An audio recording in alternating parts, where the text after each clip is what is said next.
다 자기 자식 앞에서 바보가 되는 것입니다. 그만큼 소중한 것이 자식입니다.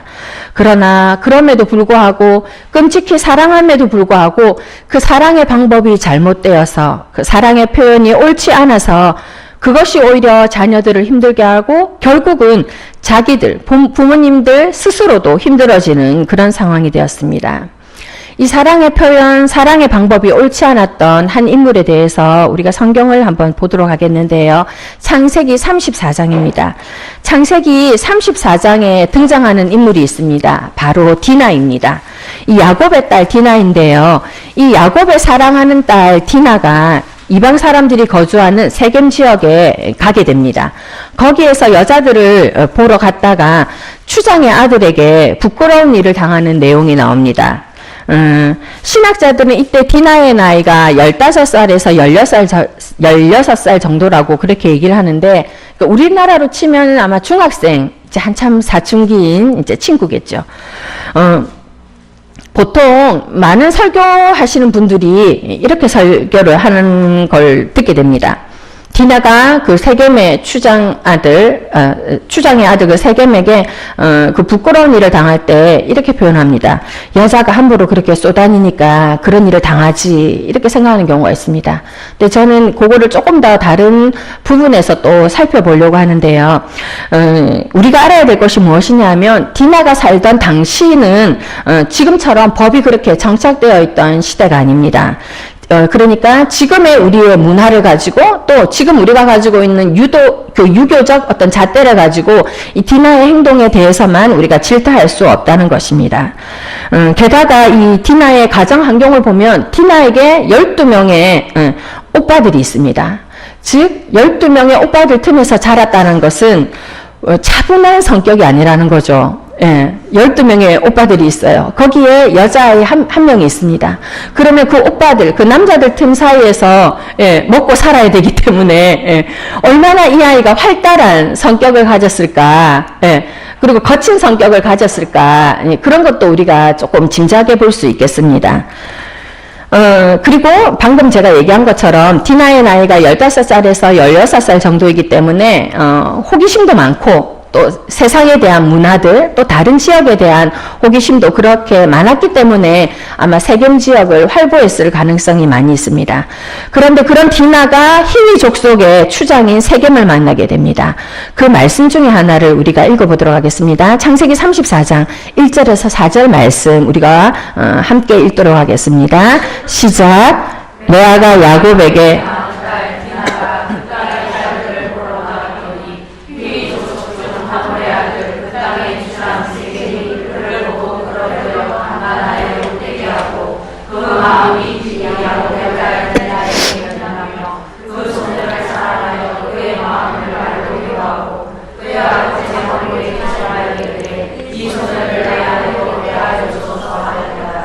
아멘. 여기 34장 3절 말씀을 보면 추장의 아들 세겜이 지금 디나를 연연했다 이렇게 되어 있습니다. 즉 디나를 사랑했다는 것입니다. 그런데 또 2절 표현을 보면 강간하여 욕되게 했다 이렇게 되어 있습니다. 이전에 제가 이 본문을 좀 이해를 잘 하지 못했어요. 세겜이 이 디나를 사랑했음에도 불구하고 그 이후의 결과가 무엇이냐면, 그에게 돌아오는 대가가 어떤 것이냐면, 이 세겜을 비롯해서 그 세겜 집안의 사람들이 다 몰살을 당하는 것입니다. 남자 집안만 몰살을 당하는 것이 아니라 이 여자인 디나, 즉 야곱의 가문 역시 마찬가지도 크게 상처를 입는 그런 결과를 가지고 오는 것입니다. 사랑하는데 연연하다. 이게 이제 헬라어로 보면 이렇게 사랑하다는 표현이 맞거든요. 예수님께서 베드로를 부르실 때 네가 나를 사랑하느냐 했을 때도 같은 단어를 쓰고 있어요. 그런데 그렇게 사랑하는데도 불구하고 왜 두 집안 사람 모두가 다 고통을 받아야 하는가? 사실 이게 제가 이해가 안 되는 거예요. 뭐 이렇게 찾아보고 이렇게 해도. 그런데 사실은 실제적으로 청소년 청년 사역을 하면서 제가 이 본문이 조금 이해가 되는 것입니다. 한참 이성에 관심이 많은 사람들, 그것으로 고민하는 청년들을 만나면서 이 문제가 자연스럽게 풀어지는 거예요. 이 추장의 아들 세겜이 디나를 사랑한 것은 맞습니다. 그래서 그 이후의 내용을 봐도 이 세겜이 디나와 결혼하기 위해서 나름대로 결혼 준비를 합니다. 즉, 이 디나의 아버지를 찾아가서 결혼에 대한 이야기도 하고 또 혼수, 예물에 대한 이야기도 어떻게 주고받을지 그것에 대한 이야기도 합니다. 그리고 결혼의 조건으로 이 세겜에 속한 모든 사람들, 즉 하나님을 믿지 않는 이방 사람들이지만 할례를 받겠다는 그런 약속도 하게 됩니다.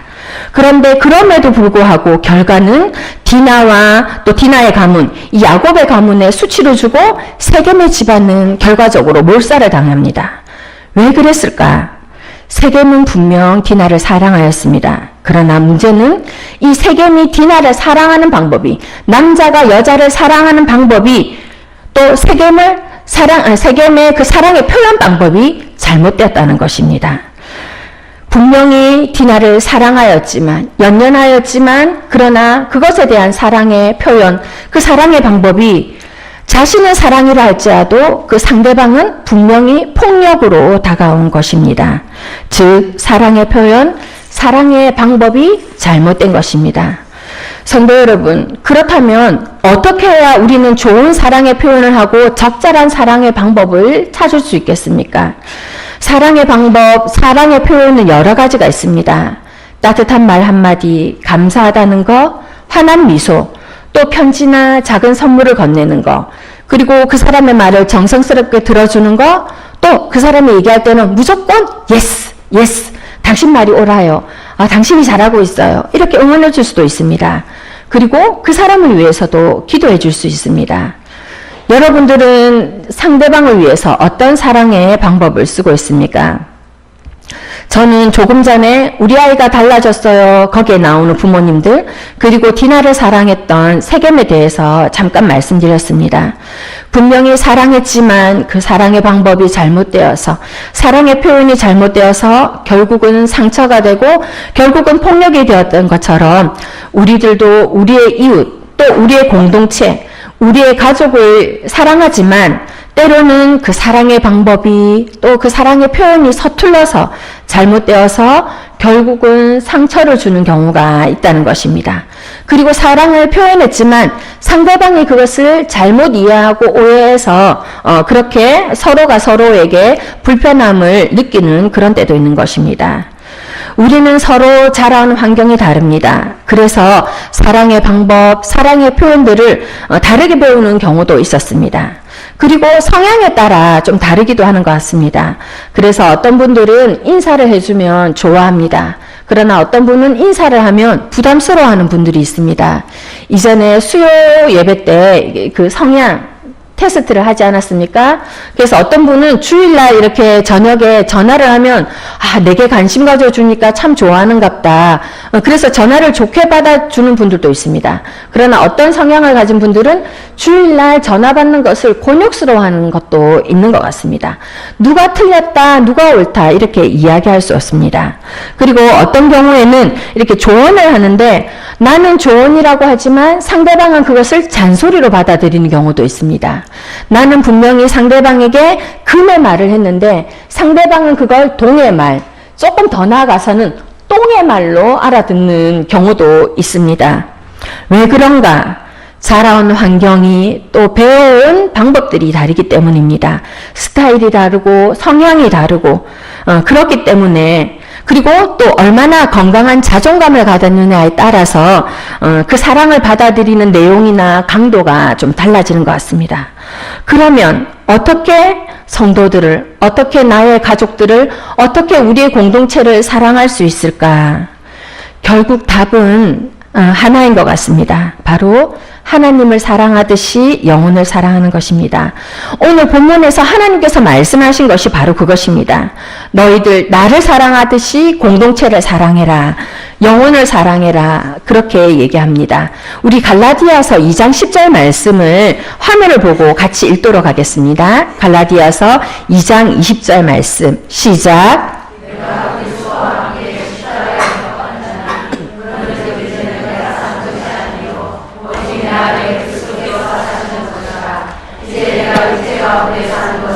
나를 사랑하사 나를 위하여 자기 자신을 버리신 하나님의 아들을 믿는 믿음 안에서 사는 것이라. 아멘.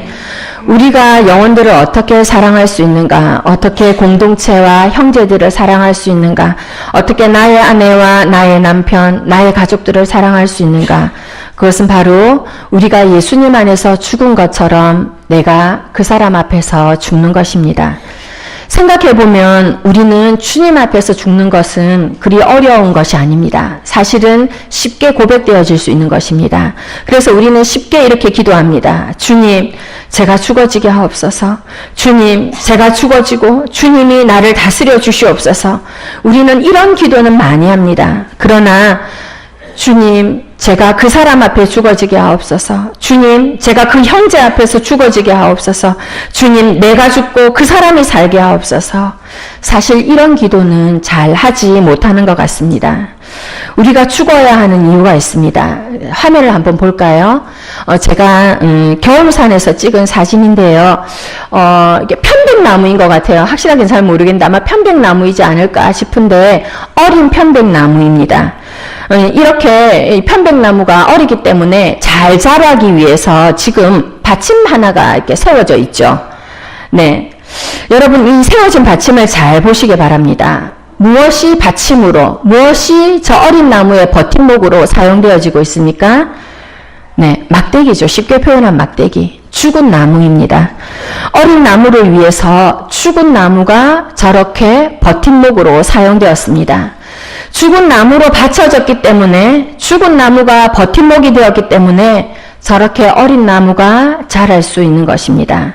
그런데 만약에 이 어린 나무를 돕기 위해서, 이 어린 나무가 자라도록 하기 위해서 그 받침대로, 그 버팀목으로 저렇게 죽어있는 나무가 아니라 살아있는 나무를 사용한다면 어떻게 될까?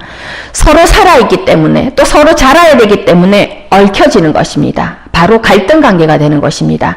다음 화면 한번 보여주세요. 갈등이라는 단어가 두 가지 단어로 되어 있습니다. 하나는 갈이 칡나무로 얘기합니다. 그리고 등은 등나무, 즉 칡나무와 등나무를 합해서 갈등이라고 얘기합니다.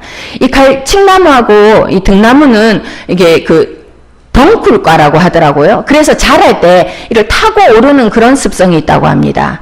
특별히 이 지금 화면에 있는 것처럼 한 나무에 이렇게 등나무와 칡나무가 이렇게 얽혀지는 경우가 있는데 서로 다른 방향으로 자란다고 그래요. 그래서 칡나무 같은 경우는 오른편으로 자라고 등나무 같은 경우는 왼편으로 자라기 때문에 서로 방향이 달라서 자랄 때 이렇게 꼬인다고 그럽니다. 이 두 나무가 같은 나무로 오르게 되면서 서로 다른 방향으로 그렇게 감고 자라기 때문에 결국은 서로의 몸을 그렇게 조이듯이 얽히게 되는 것입니다. 칡나무가 올라가면 그 위에 다시 등나무가 올라가고, 등나무가 올라가면 다시 칡나무가 올라가고, 이렇게 서로가 서로를 휘감아야 되는 그런 상황. 그것을 두고 옛 어른들은 갈등 관계다, 그렇게 얘기했습니다. 우리 다시 화면을 보도록 할까요? 예. 그러나 사진 속의 이 나무처럼 죽은 나무가 버팀목이 된다면, 죽은 나무가 지지대가 된다면 다른 나무가 살 수 있습니다. 그러나 서로가 살려고 노력하면, 서로가 자라려고 노력하면 결국은 두 나무 다 제대로 자랄 수 없게 되는 것입니다. 서로 갈등 관계, 원수 관계, 서로 그렇게 누르는 관계, 그런 관계가 되는 것입니다.